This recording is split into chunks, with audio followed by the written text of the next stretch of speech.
Tuloy natin yung kwentuhan nung teammate ko. So, yun nga napunta na kami sa leadership, talking about having him promoted kasi I strongly suggest na yung teammate ko be promoted as a team leader kasi wala kaming additional team leader ngayon. So, isa lang yung team leader namin. And as you know, dati akong team leader sa isang BPO company for 6 years.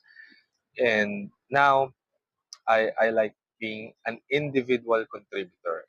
It doesn't mean na I don't like being a team lead, but sabi ko dun sa kaibigan ko, sa ka-teammate ko, na, hey, if it's the reason why people gets frustrated and other people, like, nasa corporate is because they chase yung promotion, moving up, career ladder, like gusto nila ma-accelerate yung mag-progress yung income nila sa trabaho. And then of course, kung nasa company ka, yeah, that's one way for you, or probably the best way for you to increase yung income mo is basically moving up the ladder, get promoted.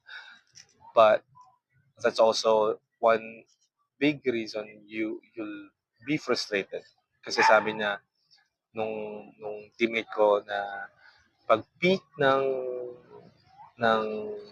sa trabaho mo, like when he meant peak is basically yung sobrang galing mo na, alam mo na lahat ng process